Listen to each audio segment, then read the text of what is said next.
இந்திய அணிக்காக ரோஹித் சர்மா இந்த தியாகம் செய்வாரு, பெரிய வித்தியாசம் இருக்காது. சஞ்சய் மஞ்சுரேக்கர். வணக்கம் செய்தி புனல் நேயர்களே. ஆஸ்திரேலியாவில் நடைபெறும் பார்டர் கவாஸ்கர் கோப்பை டெஸ்ட் கிரிக்கெட் தொடரின் முதல் போட்டியில் இந்தியா 295 ரன்கள் வித்தியாசத்தில் வெற்றி பெற்றது. இதையடுத்து அடிலைட் நகரில் நடைபெறும் பகல் இரவு 2வது டெஸ்ட் போட்டியில் விளையாட இந்திய அணி தயாராகி வருகிறது. அந்த போட்டியில் ரோஹித் சர்மா தலைமையில் இந்திய அணி விளையாட உள்ளது. முதல் போட்டியில் சொந்த காரணங்களுக்காக விலக்கிய அவருக்கு பதிலாக ஜஸ்பிரித் பும்ரா கேப்டனாக செயல்பட்டார். அவருடைய தலைமையில் அபாரமாக விளையாடிய இந்திய அணி ஆஸ்திரேலியாவில் தங்களுடைய மிகப்பெரிய வெற்றியை பதிவு செய்து சாதனை படைத்தது. தற்போது ரோஹித் சர்மா திரும்பியுள்ளதால் எந்த இடத்தில் பேட்டிங் செய்வார் என்ற எதிர்பார்ப்பு காணப்படுகிறது. ஏனெனில் முதல் போட்டியில் அவருக்கு பதிலாக விளையாடிய KL ராகுல் 77 ரன்கள் குவித்து வெற்றிக்கு முக்கிய பங்காற்றினார்.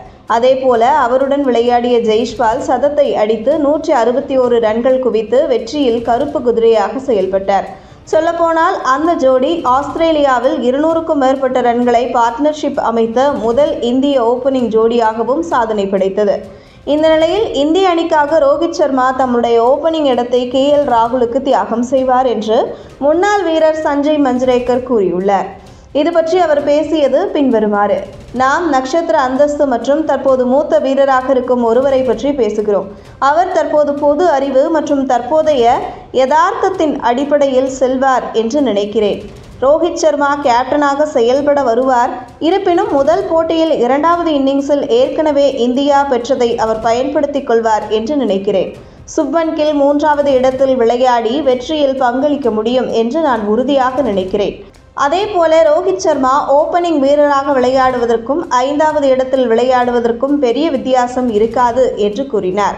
சொல்லப்போனால் ஆஸ்திரேலிய பிரதமர் அணிக்கு எதிரான பயிற்சி போட்டியில் ரோஹித் சர்மா 4வது இடத்தில் களமிறங்கினார். அதனால் 2வது போட்டியில் ஜெய்ஷ்வால் ராகுல் தொடர்ந்து துவக்க வீரர்களாக விளையாடுவார்கள் என்று எதிர்பார்க்கப்படுகிறது. அதனால் ரோஹித் 3 அல்லது 5வது இடத்தில் விளையாடுவதற்கு வாய்ப்பு உள்ளது குறிப்பிடத்தக்கது. இதுபோன்ற செய்திகளை தெரிந்து கொள்ள செய்தி புனலுடன் இணைந்திடுங்கள்.